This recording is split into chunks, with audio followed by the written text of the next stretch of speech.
Hello, good morning, everybody. Very warm welcome to you all. Thanks for joining us today at what is our third and final in this looking at volunteers session of webinars. So today we'll be discussing skills for your audit committee. So for those of you who don't know me just yet, I'm Aisling McDowell and I am Community Development for Irish in Britain. I'll be hosting today's session. So I'll just run through a few housekeeping bits and pieces. So today's session is recorded, as with all previous ones, and it is recorded so that it can be uploaded afterwards into our members area as a learning and training resource. So if anyone's attending today and anyone else in their organisation hasn't been able to attend today's session, excuse me, it will be up in our members area and I will send a notification around when it is. So just myself and our speaker for today will appear on camera and on microphone. However, all participants can post questions and queries and any comments if you look in the bar below in the chat box or the Q&A box, and I will be monitoring that throughout the session and hoping to answer any questions or queries. So we encourage engagement, so please post anything in there. Our privacy policy should have gone out with our invitation, but I will also post that in the chat box once the session begins. If anybody would like slides or would like to not be contacted afterwards, then please just drop me a line again in the chat box, or you can email me after the session. I believe that's all for housekeeping. So what I will do now is bring in our speaker, Diane West, and we'll start today's session. So I'll just bring you in there, Di.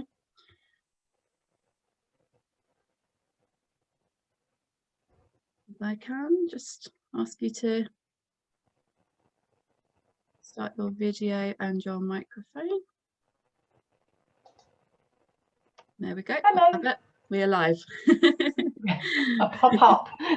That's it. Pop up. Good morning. Thanks, and welcome. Thank you, Aisling. So I shall embark on the PowerPoint that we've got in front of us. And for those of you that have been on one of our webinar series before, welcome back. Please do ask us lots of questions. As you know, we love it to be really interactive. So what we're going to be talking about today is doing a skills audit. And what we'd like you to come away with is having had an opportunity to explore this process of how you do a skills audit for an organisation as well as for your own committee. So we are going to focus on committee, but I'm going to actually cover the kind of fundamentals of doing a skills audit anyway, whether that's for your organisation, whether it's you've got staffing, whether you've got volunteers. So we're going to look at some of the basic principles of what these things are and why we do them and what use they are to us. In terms of managing our resources, because many of you are small organisations, and sometimes, you know, we get into actually offering training and learning opportunities for our volunteers or our trainees, and it needs to be within a context if we're actually managing our resources well. So if you feel like you're kind of not necessarily got a plan or a strategy in place, this is where we can start thinking of that. We also want you to feel more confident about how to undergo a more formal skills audit and what way of going about it that's going to fit your organisation, depending on its size and resources. I'm just going to quickly say a little bit about me. So who is this woman? My name is Diane West, as you may have known already, and I'm an independent consultant and trainer. I've been working on my own since about 2004, but I work with many different organisations a year. I used to run like a CVS type organisation for about 7 years, and before that, I used to work with volunteers as part of one of my first jobs was working for CSV, Community Service Volunteers, which is a national voluntary organisation who I worked with for about 8 years. And I worked with a whole range of managing volunteer programmes. I've also managed a community centre. So I'm a very kind of hands-on, all-round manager rather than a specialist in one area or another. And I've been working with Irish in Britain for the last 6 years on things like quality standards, their Step Up programme and different range of training, and also the leadership programme that we've got running at the moment, where we're training up a group of people to be the trustees for you members for the future. So please do ask us more about any of those other bits too. So what is a skills audit? Some people might know it as a training needs analysis. That's what people used to call these things a few years ago. And what we use them for is to find out and take a snapshot of what the skills are in our team at the moment. So although we might be focusing on a management committee for this particular seminar, it could be any team. And it's about saying, you know, what skills, experience and knowledge does the organisation need at this time, and what do we currently have in our individuals that we have working within our organisation. So do the skills match up to what we need them to be? And that's really what a skills audit in a nutshell is. It's about taking a snapshot of saying, what does our organisation need? And a good example, we're going to look at a case study and about how COVID has impacted on that organisation, and how it's meant that looking at the skills and looking at the skills audit, whether it's informally done or formally done, can help you to move your organisation on in a more positive and constructive way, and also support the people working in your organisation. A skills audit can flag up any learning or development needs, and to look at where the organisation has deficits as well. So there might be areas where you're thinking, actually, you know, we might find that because many people don't know how to use Zoom at the moment, or, you know, because that's been a very sharp learning curve, as you can appreciate, for all of us. But it's meant that that has escalated extraordinarily quickly in this time of COVID. That's a good example. So any questions or queries before we move along? Aisling will pop up from time to time and let me know. Hi, Aisling. Yeah, no questions just yet, Di, thank you. Lovely, excellent. Every couple of slides we'll just pause for a quick question. Okay, so the steps involved in doing a skills audit, who would be responsible and who would be leading? It's really important that you get somebody to do the actual leading of it. So if you're in a flat structure where you've got an organisation that are just made up of trustees and volunteers, you might somebody might have an interest and they might say, yeah, I'll do it. Or it might be that you have a staff member who will take responsibility for pulling all of that together.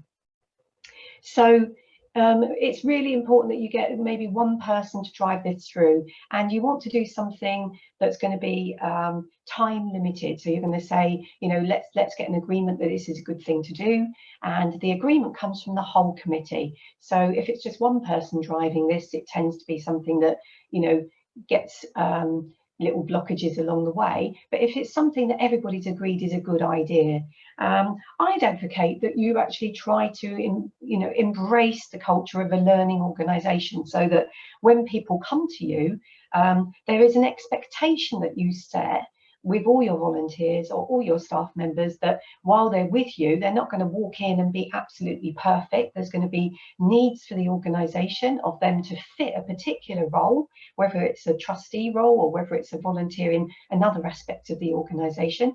And part of the learning that you do together is by saying, okay, we're a learning organisation, we encourage learning and development, and we will endeavour to help you to meet the different things that our organisation is going to need from you at this time.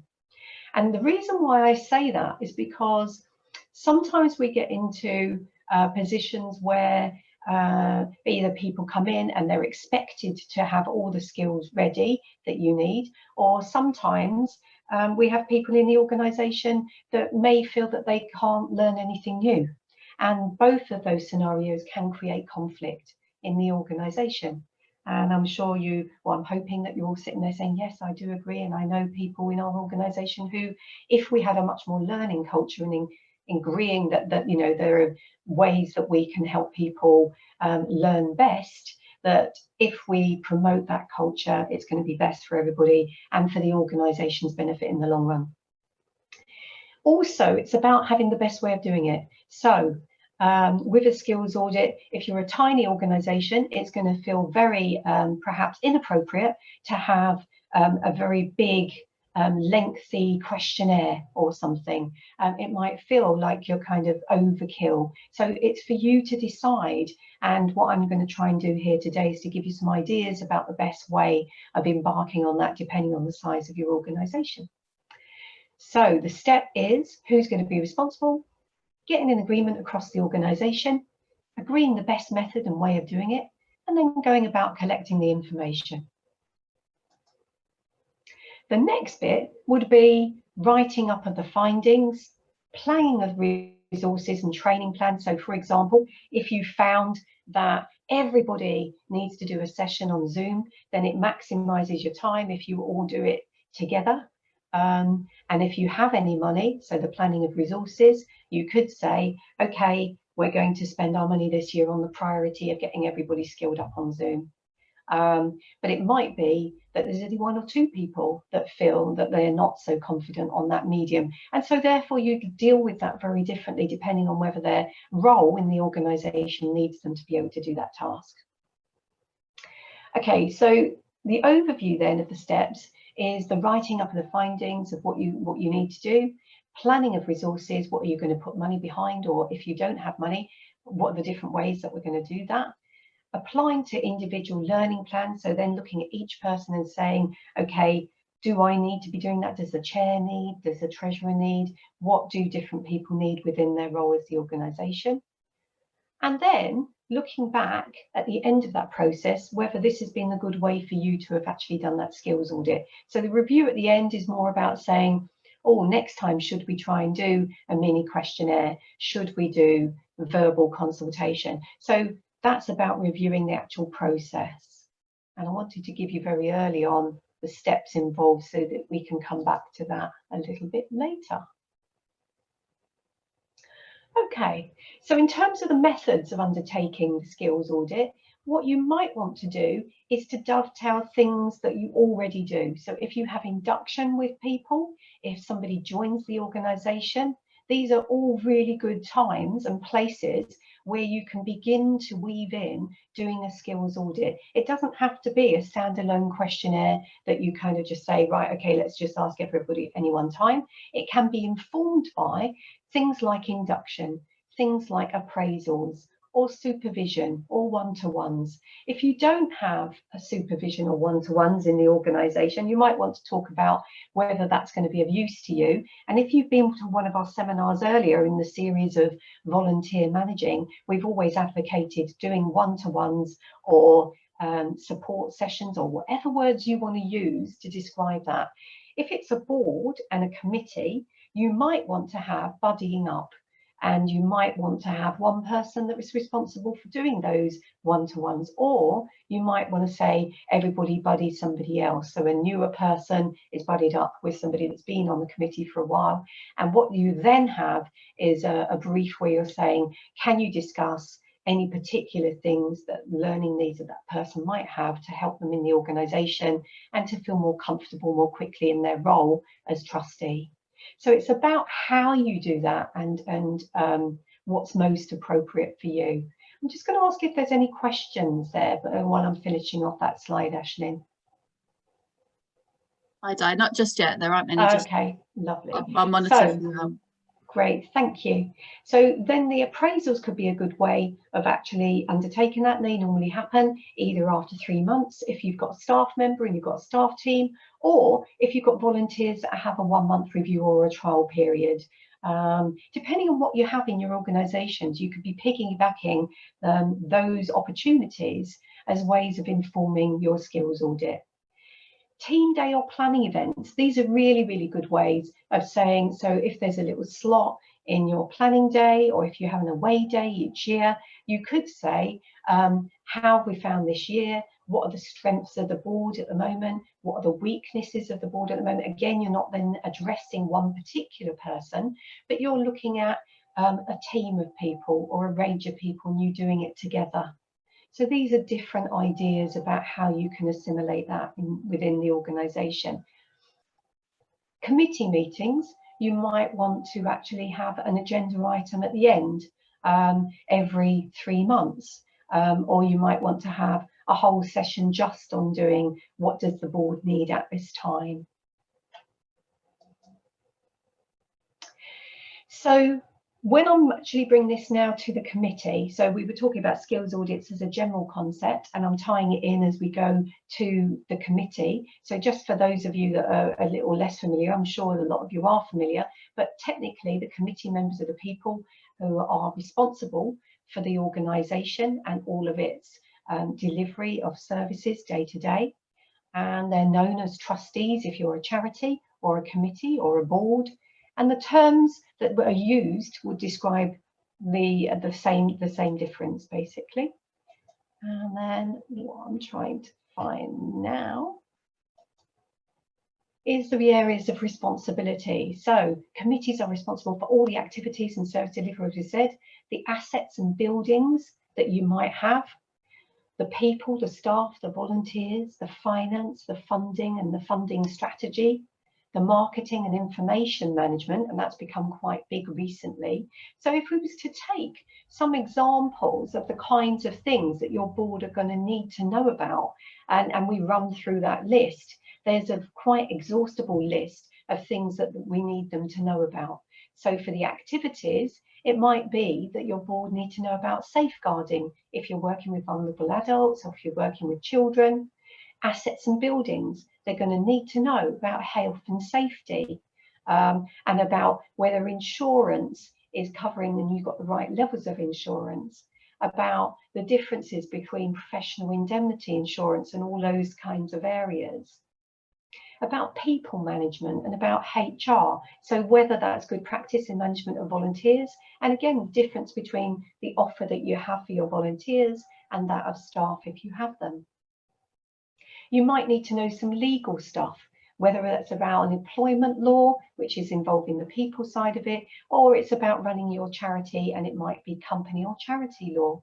So all of these areas are areas that will be weaved into your skills audit in terms of what do we need to know and what does your committee need to know. And that's going to differ depending on whether you have a building or not, or whether you do have staff, because there's a very different set of employment law that would affect whether you're employing people or whether you are actually running with volunteers only. Funding and fundraising, there are regulators around practice, particularly if you're a charity and registered charity with the Commission. Information management, there might be the whole aspect of GDPR, which has hit us in the last couple of years, which has opened all of our eyes around how we need to store and collect management, and results in Aisling at the beginning telling you about data protection, about what we do with your information, about how we collect your information, and getting your permission to actually give information in a particular way and store it. So all of these areas are areas that you might be scribbling down thinking maybe our committee need to know a bit about, or at least one of the committee needs to know a bit more about than the rest. Governance and compliance, about how you report to the Charity Commission or Companies House, and whether you report your new trustees or your new company directors in time. So for example, if we get new people and they are a company director, Companies House need to know within 14 days. And the Charity Commission also encourage you to get in touch with them, and the directors and the charity trustees roles have become much more similar and more parallel over the years. I've also just put on the bottom there that individuals are responsible personally in the case of an unincorporated association. So if you're an organisation out there that's not registered with a commission, not registered with Companies House, and your structure is that you're a group of people and maybe you've got a constitution, then at that point, the level of responsibility that each of your committee members personally hold is much higher. And so, although we're saying that the responsibility of the committee is all those things above, which I've listed for you there, it also means that they're responsible personally, and therefore it's going to be more important that you do your skills audit so that you equip your team with the right skills that they need. Aisling, I'm wondering whether you've got any questions there. Hi, Di, not yet. Sorry, I was just typing away, just encouraging questions and queries. I see that little flicker up there. Yeah, and I think, that was me. Just letting everyone know I'm still here, and any questions that come through, I'll let you know. Well, that's quite a big thing that we've been talking about there, which is the level of responsibility that individuals have on your boards at different times in your legal structure. So let's move on to the next one. Unless you stop me, I'll roll along. Okay. So when we're actually thinking of new people now, and this is where I'm being much more specific about our recruitment to management committee or to our board, the skills audit is going to help us, because what it's going to do is it's going to say, okay, we need particular skills on our board because of all the things we've just been saying, and we might have a particular gap, and we're going to write it into the next task description for the committee member. So all committee members will have certain things in their role descriptions, and if you haven't got any role descriptions out there for your board, then I'd encourage you to download some.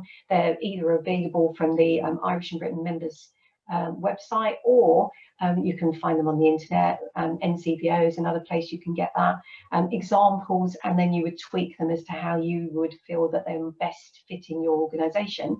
But there might be particular skills and experience that you're looking for. So if it's something in the organisation, say you're not so IT confident in your organisation, maybe this whole thing with Zoom and doing online stuff has raised a whole area for your organisation. It may well be that your organisation and people within it need to get some more training or learning around particular areas. Maybe I've just mentioned about GDPR, so you might want to write that into the next advert that you have for a committee member. So you'd be saying, you know, we want a committee member to join our committee that's going to have all the general responsibility of the organisation, but with a particular interest in data management or data protection, so that we are then going to encourage somebody that's interested in learning in that area.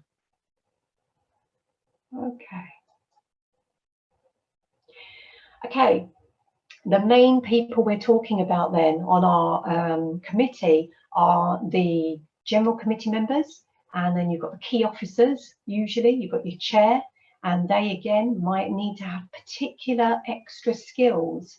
So when I'm thinking of the chair now, I'm thinking that they need facilitation skills.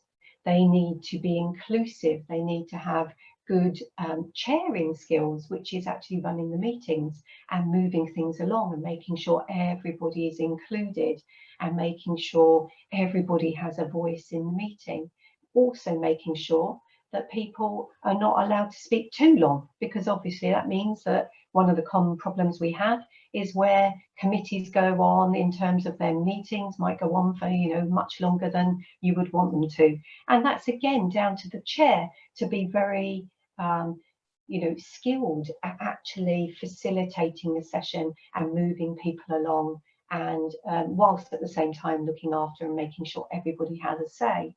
So that's one of the skills that you might have that's different to a generic committee member's role description. You would have chairing skills. Now, one of the things that I do accept is we're talking about skills audit. We're talking about how do you ask a chair who perhaps thinks they're very good at that.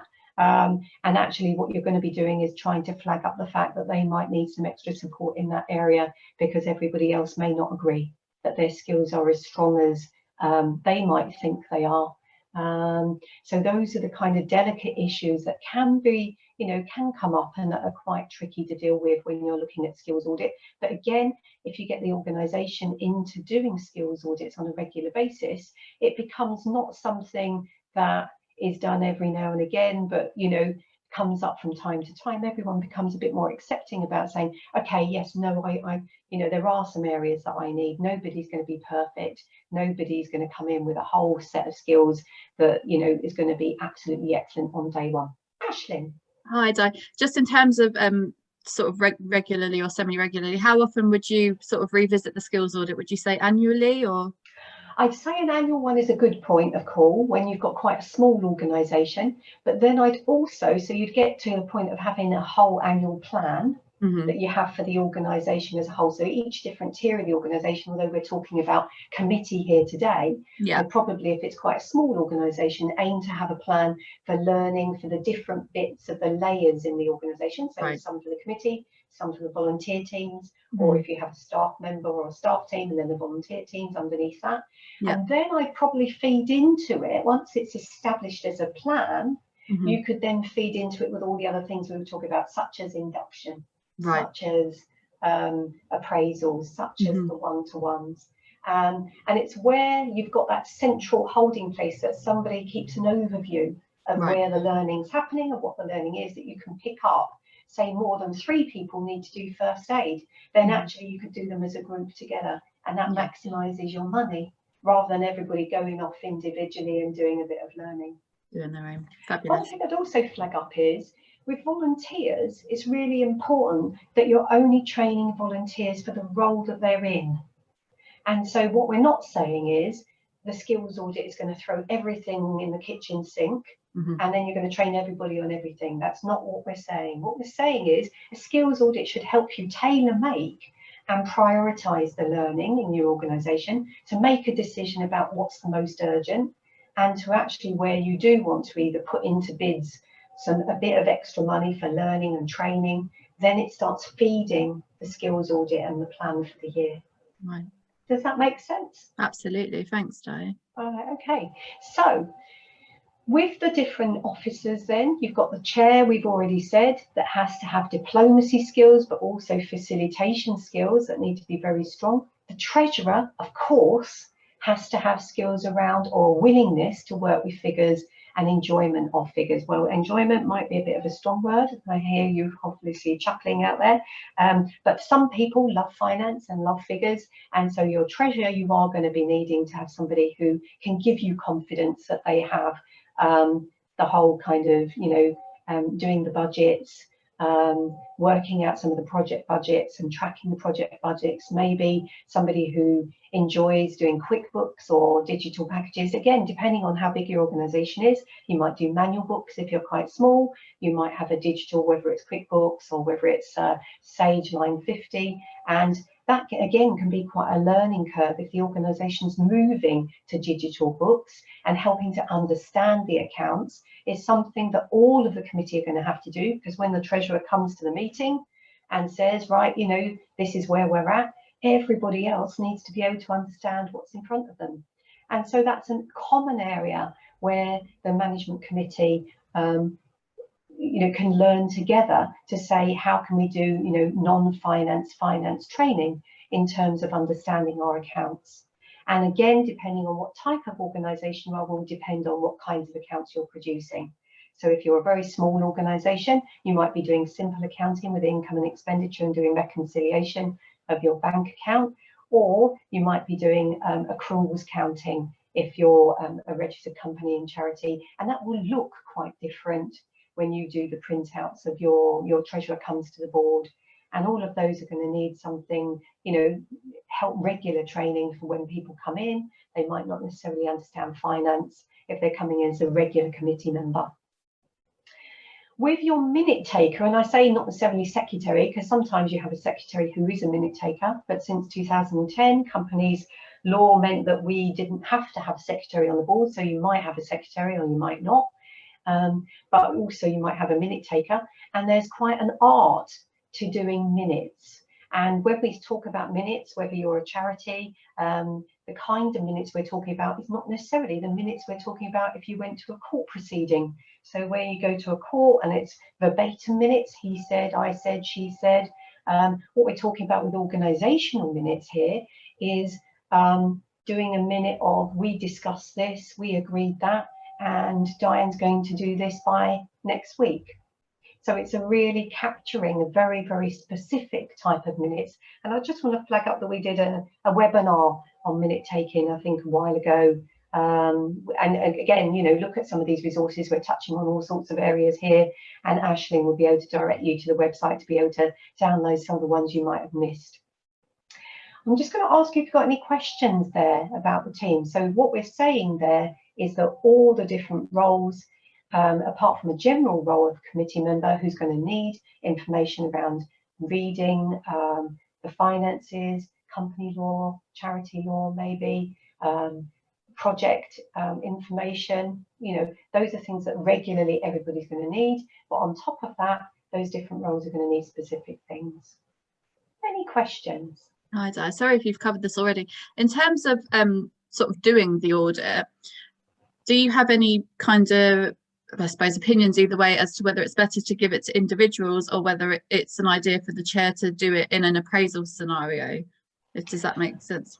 Yeah, I think what we're going to do is we're going to give you some examples of like a questionnaire. So when we talked about the different methods, a questionnaire could look like, and we've got some to give you, so that what I was hoping to do for this session is not necessarily look at the fine detail of what one looks like, because we're going to send you out those anyway, and we're going to do you a difference between one that's quite basic and one that's really detailed, so that if you're a bigger organization with lots of layers, you know, there's a 31-page whole toolkit we're going to send you, which you can, you know, take bits out of and use as appropriate. I think it's always useful when somebody's new, because you're laying down the expectation. So if you had a little sheet of A4 questionnaire that said, you know, on a scale of 1 to 10 or 1 to 5, you know, do you feel confident, underconfident, or no, nothing at all? You know, out of 1 to 3 even, you can have things like that. So we're going to send you some examples of those kinds of things. But what you put into that questionnaire will depend on who you're talking to, whether you're just talking to the committee, whether you're going to list all the different things that the committee's members are going to need, and that's going to differ slightly depending on whether you're a charity or company and all those, which is why I'm going into quite a lot of detail about that now. But we will give you some samples. So if you're sitting there saying, what is this woman saying? How does that look? You know. All right. Lovely. Thanks, Dave. So just as we were talking, questionnaire sample using 1 to 3. So on the finance, you know, understanding accounts, how would you count yourself? You know, 1 being, you know, I don't know very much about it. 3 saying, yeah, I think it's a real strength. Of course, the problem about this is that you're asking people what they think they are, which may well differ to what we think they are. But you've got to start somewhere. And so this is a good place to start. Funding, writing funding bids. These are some suggestions of what you would put in, because this is talking about committee. So on the committee, we do need to have a certain amount of expertise in finance, in funding, maybe writing bids, committee meetings, writing minutes, as we said before, chairing meetings, presenting information. Sometimes people are not very confident on the committee in presenting themselves. So I wanted to mention that in order to participate, we want to encourage people to feel comfortable in their presentation skills. So their communication skills, presentation skills, you might have things that, you know, if you think you've got a board that's very quiet, and maybe 1 or 2 people tend to dominate, then you might want to ask individually about whether presentation skills, you know, might help in terms of, and also giving people areas of responsibility so that they have something to come to the table with. Another reason why trustees are sometimes quite quiet, or committee members are quite quiet, is because they might be sitting there thinking, why am I here? You know, what is it that I'm contributing to this organisation? And by giving lead responsibility, it gives people an opportunity to come back to the table and report on a regular basis. Safeguarding is an area that everybody needs to know about. Asset management and buildings, as well as organisational planning. These are all areas that you might want to weave in to your questionnaire. Monitoring and evaluation. I've picked all the ones I've listed that are going to be the dead, you know, the very minimum that you're going to be asking people about.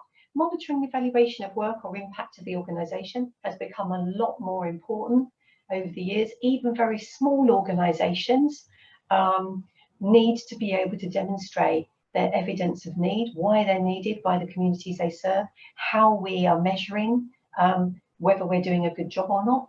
And funders are really particularly interested in funding change in the life of the people. So if you're an organisation out there and you're not measuring that at the moment, please do talk to us. And again, we're always up for ideas of running further webinars that we can help you along with these areas. So that's quite a big area there. Costing projects and managing budgets. For those of you who've got a financial year that's March to March, you're going to be doing your budgets usually in February. You know, there's a life cycle of an organisation and there's certain things that you're doing every year. So in February, you're often doing your budgets and you're planning for the next year's finance. GDPR, this is a topical one, and also COVID has actually put us in a position of actually, you know, challenging a lot of our systems and structures and practice.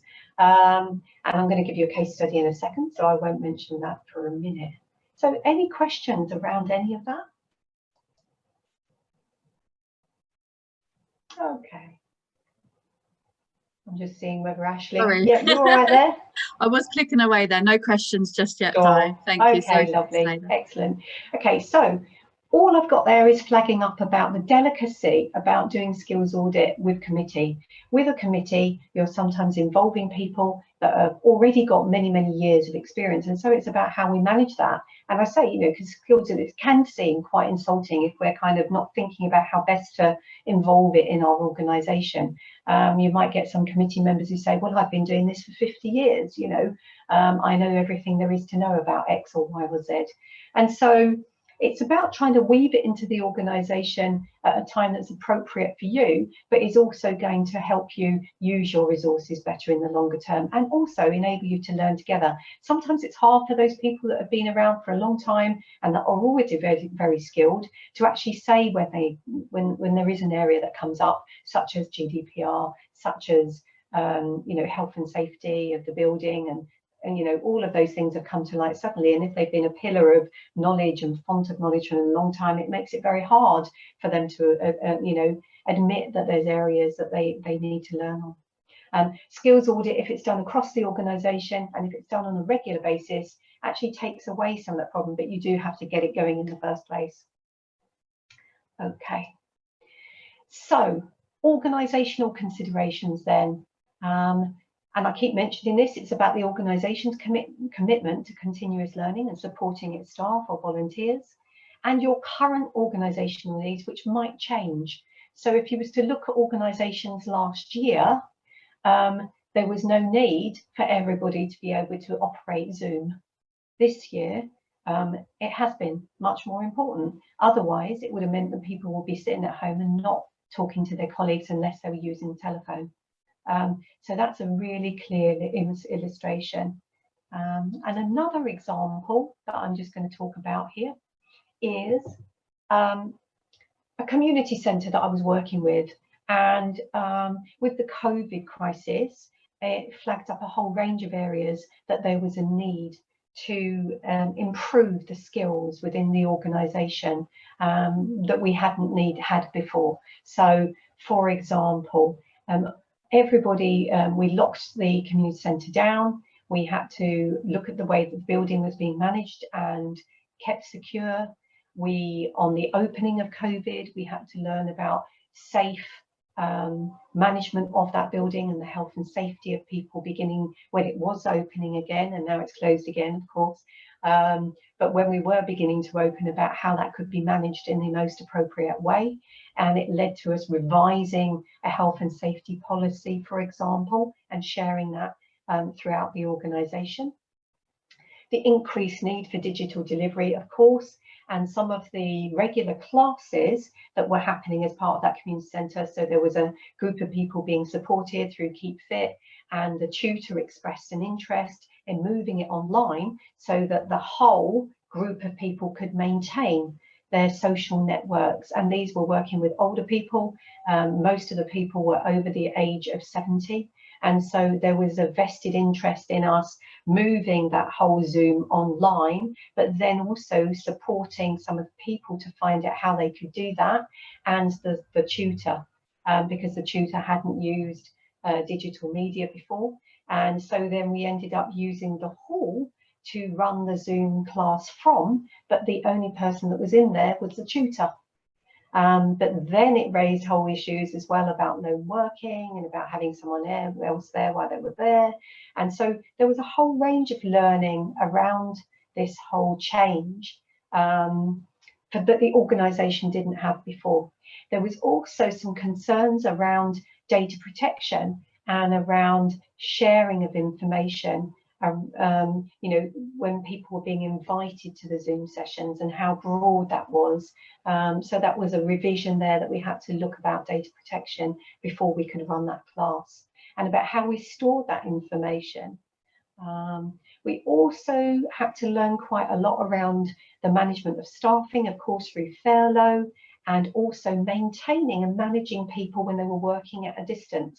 And this was quite a challenge because, as you know, when you're all working together in one place, you can get a staff camaraderie and a team camaraderie, and it helps motivation.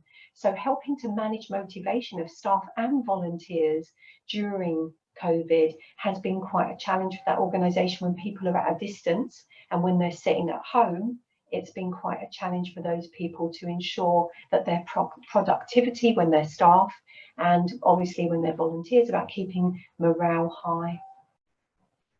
Okay, there has been some emergency funding and securing grants, and again, I would encourage you to weave in training and skills and audits within your bids for the future, and having a regular line where you talk about training and development. So that's a kind of more general plea there.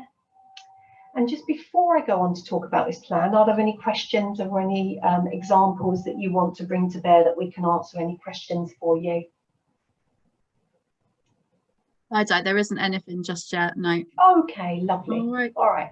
So what we've been saying then is, when you're doing your skills audit, and whether you do your questionnaires, whether you pick information up through one-to-ones or supervision, and it might be how you then do a committee plan for the year, and so how it could look is in front of you. So you might have areas, and then you might have different ways of actually delivering that training and learning over a period of time. So as you can see there, we might set up a subgroup because we need to urgently come up to speed, and there's enough people that would be interested in that. So it might be a subgroup of your committee that does HR and comes up to speed with all the different things that are going on there.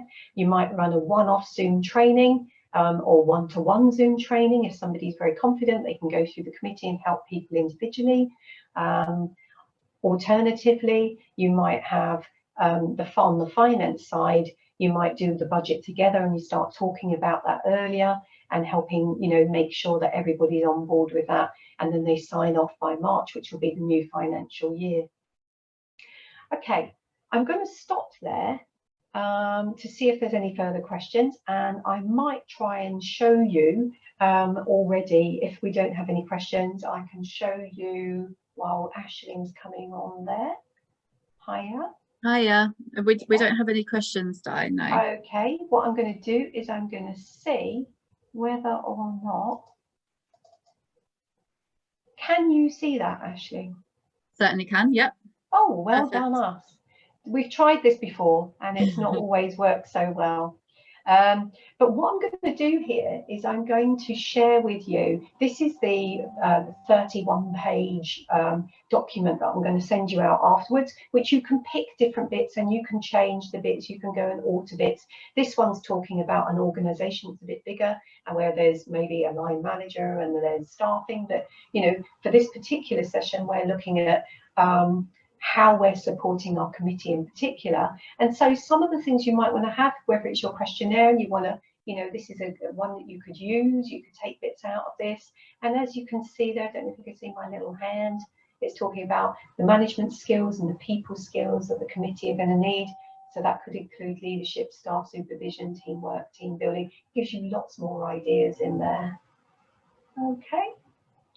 All right, Aisling, I'm going to probably, and this goes on and on and on and goes through a whole range of steps for us. So this is going to come out to you in a bit in case you're interested in that. I'm going to hand back to you. Lovely. Thanks so much, Di. That was a brilliant session. Thank you. So that concludes our sort of training sessions for this year. Hopefully we will get some more up and running in the new year. So we welcome all feedback. If there's anything, any organisations are particularly interested in, we can take that on board, won't we, Di? So we'll just, I might send something out and just kind of gather some thoughts and information. And yes, as I said, this will be up on the members area. And I will send a link round, and I will also send round all of the slides. And I think, is that us for today, Di? That's yes. Yep. Lovely to see you all. All right. Yep. Yeah, lovely. Thank you all for joining us. And yeah, hopefully see you soon. All right. Thanks now. Bye-bye. Thank you.